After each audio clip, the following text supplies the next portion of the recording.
Okay, so Jason Moore, we're gonna Yes, let's see the film. It's like 90 seconds. See the film, but it's packed.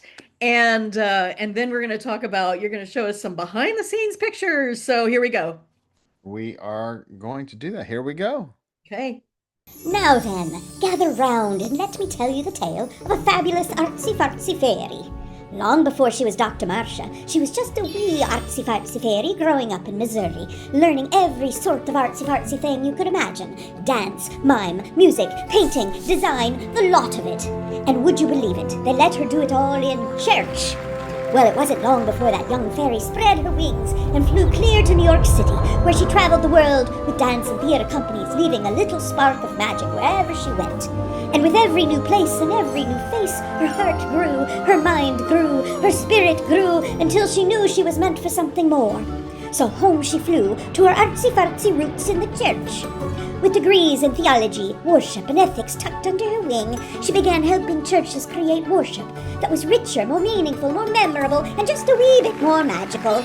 The Worship Design Studio was born, and churches far and wide were sharing in the magic. But alas, every good fairy tale has an alas. The years grew hard, churches faced anxiety and hardship, and the artsy-fartsy fairy knew she had to do something.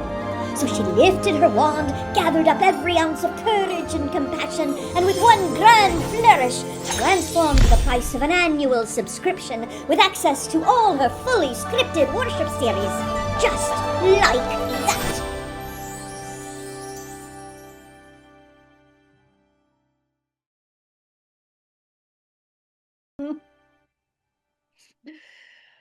Oh my gosh, Jason. Thank you so incredibly much um for this gift. It just turned out so amazing. And I knew that I wanted something that would tell the story, because this is a big deal. You and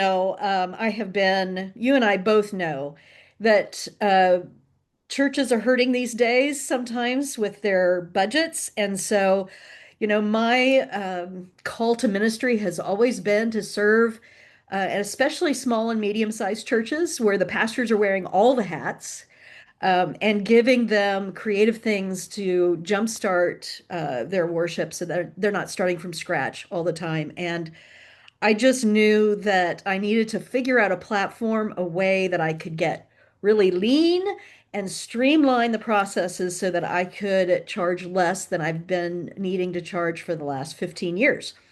The price hasn't changed for 15 years. And usually the price change means it goes up, but no, we're going down. And I spent the last year trying to figure out how to do that. And so I'm just super excited that today's the day. I am just really grateful for how you helped me to tell the story. So, Well, I am grateful that you asked me. It was an honor to do this, and I didn't know when we first started talking about this project. I got this text from you. Hey, I have something that I wanted to talk to you about. A little project, maybe. Let's explore. Didn't know what I was up for at that moment, and I have admired you from afar for a long time.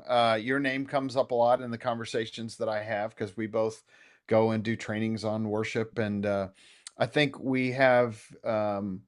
There are things about our approaches that are very different, but there are a lot of things about our approaches that are very similar. And I think yeah, a lot of the DNA of the way you and I look at the way we communicate the gospel and how we do worship and how we use creativity and all of that, not as just like um, enhancement of worship, but like how do we communicate the gospel in a way that yeah, reflects a creative God right. that we are representing and worshiping in those moments.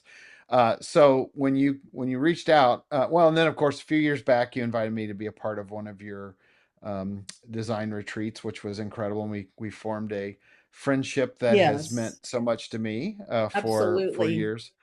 But I want to tell you the part for me that's been so much fun about this was really kind of getting to know your history more than I did. I've been aware of your work, and I knew that you did some dancing and stuff, but and getting to go back and sort of depict the early part of your life from growing up in Missouri with dreams of doing all of these incredible things to becoming a dancer and performer and moving all around the world, and then your work obviously in the church and inspiring so many people through your training and worship design studio. And uh, it was just fun for me to get to know you in that way, and then to get to depict that and make this little mini film.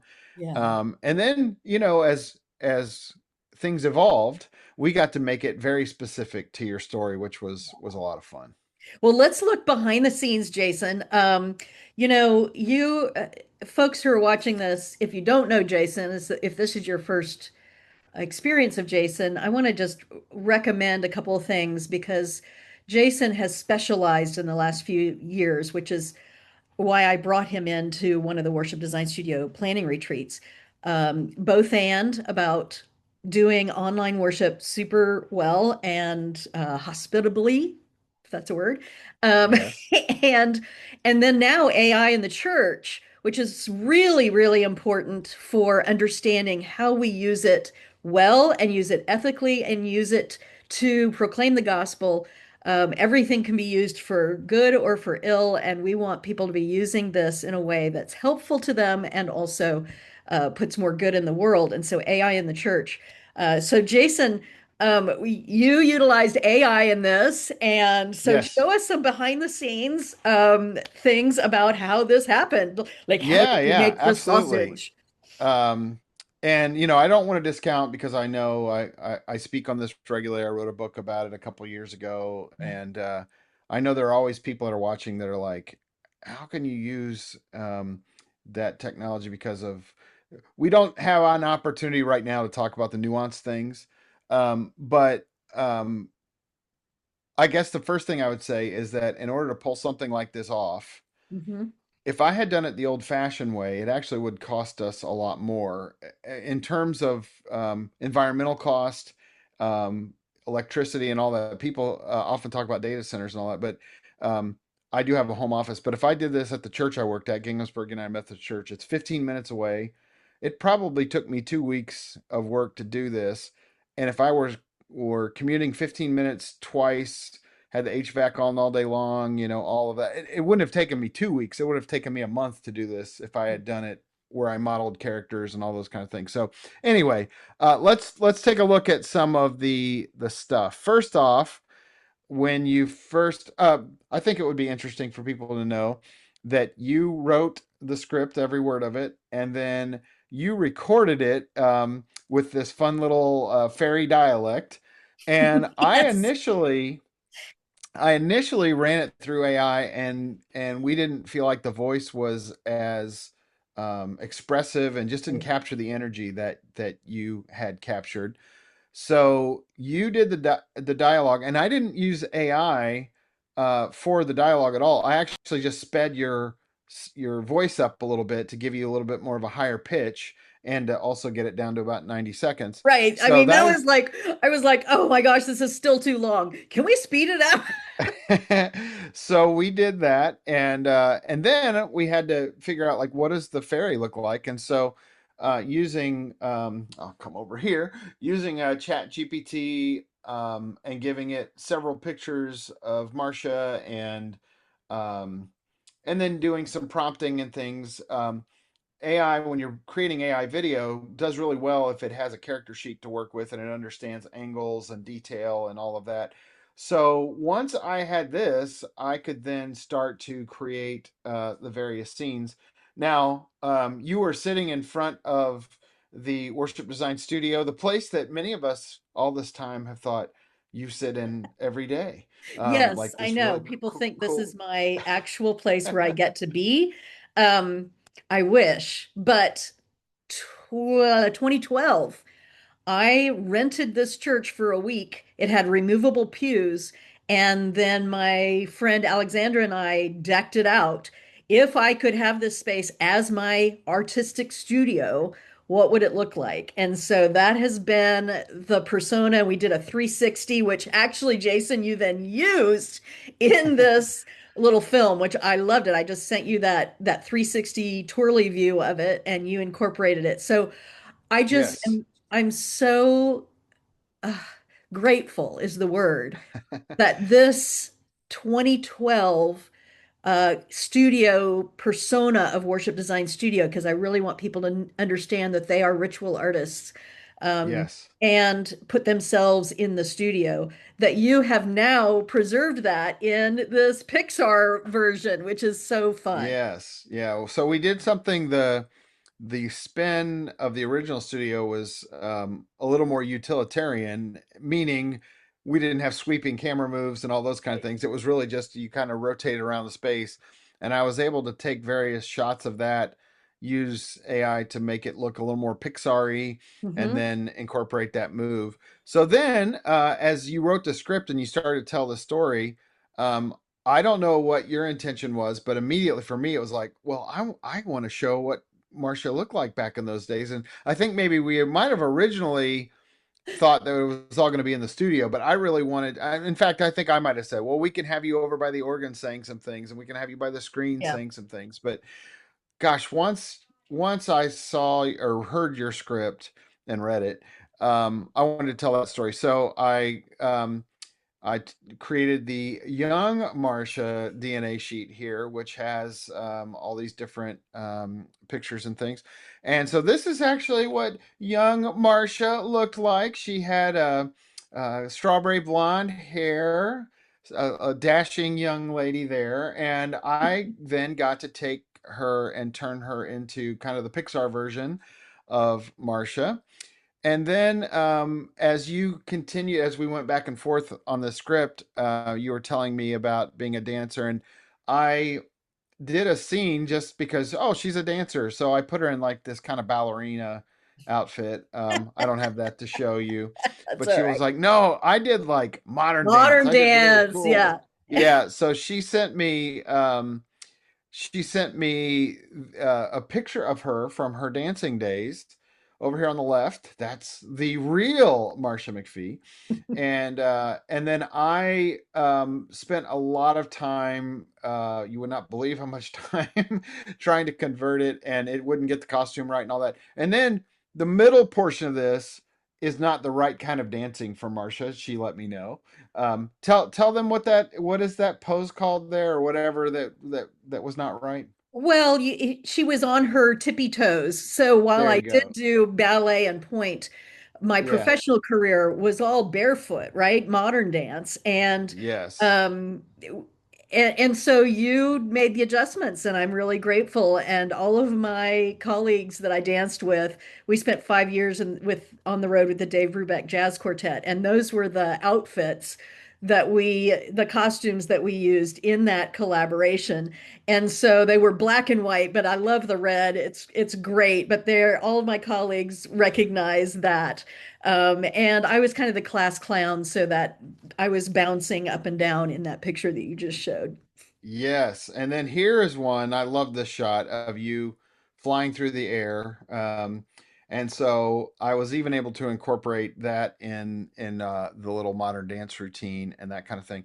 Um, and so then I kind of want to do this sequence where you kind of grew up over time. And so again, we started with young Marcia, and then over the course of shots, and you see there that there's green behind. I basically had green screen behind all of the shots to take her from young Marcia to older Marcia with her hair changing and all those kind of things, and then prompted for the cities and all of that. One really kind of for me a moment that I just really am proud of and really appreciated was that in the first iteration, the first thing I sent you, I was going by your words. um I grew up in Missouri and whatever, and I wanted this shot of like hope of what's to come and this big-eyed dreamer of whatever. And in my head I was like, oh, she lived in Missouri, so I'm going to create the her looking out her bedroom window or whatever. Well, the first time I didn't get it quite right, and I'll show the original iteration or original generation. The AI that I used will put music in when you give it a prompt. So there's going to be music in there that we obviously wouldn't have used either way. But here was the first version of that.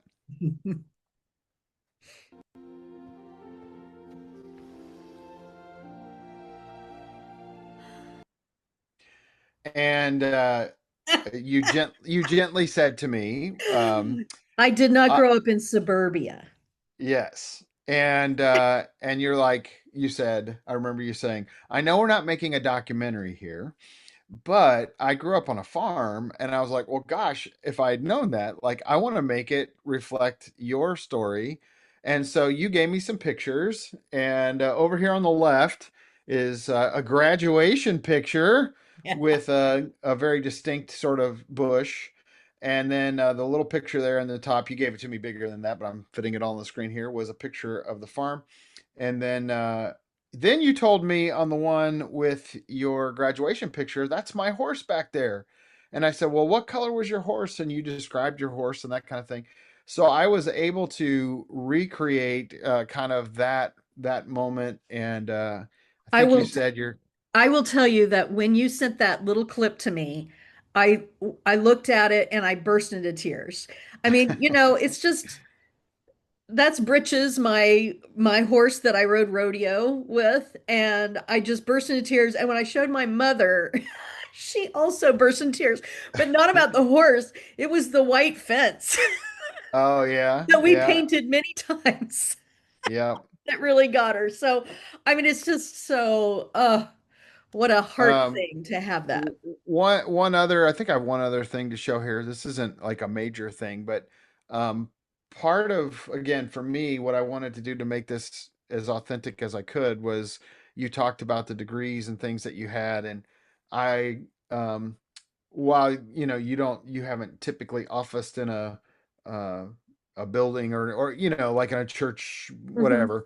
Because originally I was like, okay, well, I'm just gonna have her in an office hanging up her pictures. But then I'm like, can you send me a picture of your office? So you sent me like 3 or 4 spaces that you had been in, and then I'm like, will you send me your actual degrees? And so I was able to take over there on the left on the top is some shelves that you had, and I'm like, I'm gonna cheat a little, and I'm gonna make them bigger, and I'm gonna put them, have you like arranging them on the shelf or whatever. But I mean, I actually took Yeah. your degrees, and AI does some funny things or whatever, but generally speaking, it was representative Yeah. of those things, and I thought would kind of capture that moment well, Well, St. Paul's and School of Theology, where I went to seminary, will be thrilled that you can see St. Paul's School of Theology on yes, there and Graduate Theological Union, where I got my PhD. So that's yeah. very cool. Very, very cool. So I mean, as far as behind the scenes goes, I think Yeah. I maybe at the end we can watch it one more time and people can look for some of these Yeah. details. But Right. um, at one point, I have a shot of you teaching, and I was like stalking you for days online because I was going through all of the YouTube videos of you. I mean, there's a scene in the church where you are dancing and you bow, and I took that outfit from something I saw you wearing at a general conference. I do have one Yeah. other one Show that here. general Uh, that yeah, so picture yeah, so here's a conference that you that I were designed. Yeah. yeah, we're designing. And so I grabbed this still because I'm like, well, surely she had something to do with this these candles and the way this altar looks. And so I was able to use ChatGPT. I said, take out the text, and I want you to recreate this as sort of a Pixar scene. And so I was able to make it look a little more CGI, intentionally, 3D and not photoreal. And then of course I removed one of the candles, and then I gave it your character, and then I wanted you to like be placing the candle Yeah. on that little raised section there. Yeah. Um, and then I forgot that I had that one, but what I was gonna mention was that I found this picture of you teaching, was able to kind of get something that looked similar, represented that, and your drum was there. So at one point, I kind of had your drum on your side, but you told me you bought that drum. Well, you tell Well, them about yeah, that I mean, drum. the fact that that drum is in there, that drum I bought, it's a djembe drum, a West African drum, and I bought it the day I graduated from seminary, because they had asked me to drum us in in the baccalaureate service. And so I went to the store and I said, I'm going to buy myself a graduation present. I bought that drum. I didn't even look closely at it, but during the service, I looked at it and it's full of Christian symbols. It has a Bible, it has bread, it has a cup, it has the Holy Spirit dove. And I just was like, okay, I hear you, you know.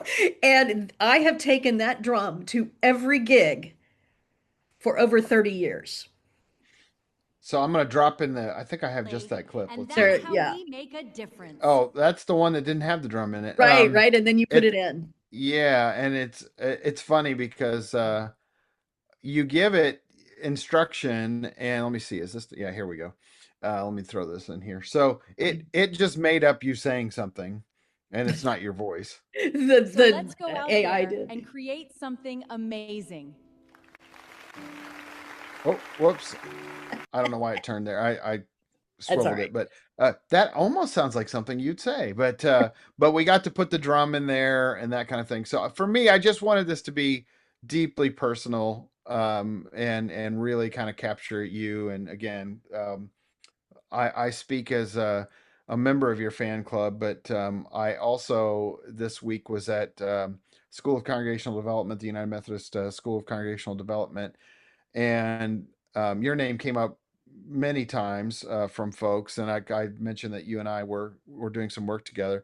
Um, I did have one trusted friend that I've worked with who's worked in conference positions and is in a local church again, and she told me how much she appreciated what you're doing, but she said we're kind of at this place with our budget where and I said, well, I'm going to make you sign a verbal NDA right now. I said, but let me show you what I just put together and that is coming out in 2 days. So I'm sorry, No, I I'm did so share it glad with you did. one person, I love it. and so I shared it with her, and she's like, "Oh my gosh, I think this is going to mean that we can subscribe again to Yeah, her resources." And she said, "I'm really excited that I'll get to do this again." So yeah, from that one conversation, I thought, well, right. I think you're onto something here. You're speaking Yeah, to a need that at least for this church, they couldn't be in at 300, but they can at 100. And it wasn't that they don't love your resources; it's yeah. just that No, it's just the they've had to make reality different these days. choices. Yeah. Yeah, yeah. Yeah, So and what it means is that even if you use, you don't use my stuff all the time.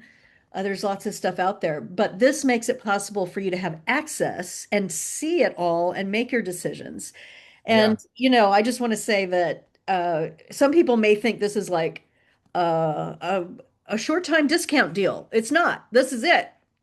This is it. The price has actually permanently gone down. And what I hope is that people who have used my resources before and have benefited from it, I know especially during pandemic, people were really needing help. And so a lot of people, especially during that time. But I hope that you'll recommend it to people now that, it really is affordable for just about every church. And if you're still a tiny little lay-led congregation, um, because there are more and more of those who can't afford a full-time pastor or even a part-time paid pastor, this my materials are meant for you because you can adapt them, but everything is there. And so I just hope that it can spread far and wide to those churches who really could use it but could not afford it. and I'm of the belief that church ought to be the most creative place you go, not the least creative place, because we have a direct line to the Creator. Yes. And sometimes we just let our worship order plan worship for us. And with what Marcia creates, you can take everything to another level. And it's not creativity for the sake of creativity. It's creativity for the sake of transformation and meaningful worship and stuff Right. that sticks with you long after it's over. That's So, right. That's like, right. $100 is an amazing, amazing deal. Do you know how many I have now, Jason? I have 48 fully scripted worship series. I Wow. have Okay. 30 that I did before I started doing fully scripted that are ideas for every Sunday for a series, but not scripted out. Yeah. Um, 48. So that means this year I will hit the 50 at 50 and more. After Advent, I add Advent and I add Lent, and I'm going to do an Epiphany series called Deep Well. So I'm just, here's what it does. It allows me more time to be creative because Substack actually is meant for subscriptions, and it just makes it so much easier for Yeah, me to have the time to create more. So, um, yeah, it's a win-win for everybody. for sure. Well, do you want to show it one more time and people Let's can do see it. all Let's the show it one more details? time before we sign Look, off. look for Marcia's horse and her drum That's right. and all of the things. Now then, gather round and let me tell you the tale of a fabulous artsy fartsy fairy. Long before she was Dr. Marcia, she was just a wee artsy fartsy fairy growing up in Missouri, learning every sort of artsy fartsy thing you could imagine: dance, mime, music, painting, design, the lot of it. And would you believe it, they let her do it all in church. Well, it wasn't long before that young fairy spread her wings and flew clear to New York City, where she traveled the world with dance and theater companies, leaving a little spark of magic wherever she went. And with every new place and every new face, her heart grew, her mind grew, her spirit grew, until she knew she was meant for something more. So home she flew to her artsy-fartsy roots in the church. With degrees in theology, worship, and ethics tucked under her wing, she began helping churches create worship that was richer, more meaningful, more memorable, and just a wee bit more magical. The Worship Design Studio was born, and churches far and wide were sharing in the magic. But alas, every good fairy tale has an alas. The years grew hard, churches faced anxiety and hardship, and the artsy-fartsy fairy knew she had to do something. So she lifted her wand, gathered up every ounce of courage and compassion, and with one grand flourish, transformed the price of an annual subscription with access to all her fully scripted worship series. Just like that.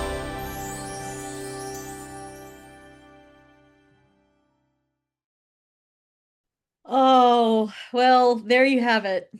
Jason Moore, you are just such a creative genius, and it was my deep honor and pleasure to work with you on this and anytime we work together.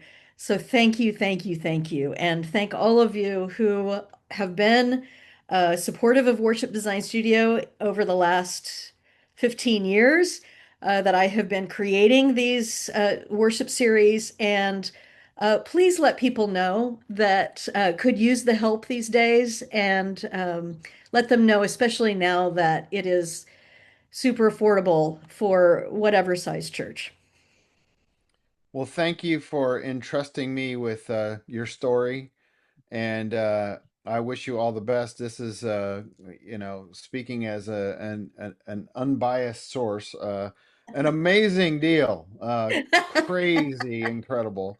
And having hung out with you at your design worship design retreat, I just know how deep and meaningful and helpful these resources are. So, my encouragement to everyone watching right now, or everyone that encounters the video, go sign up. This is a no brainer. You spend more than this on going to Cracker Barrel for lunch after church, so you definitely should sign up for I this. love it. I love it. And, churches, institutions, organizations, Jason, this is what Jason does. You see him teaching out there, but he also is an artist that creates these honest to goodness things that can help you communicate. And so, likewise, Jason Moore, you are a gift to this world. So, thank you so much.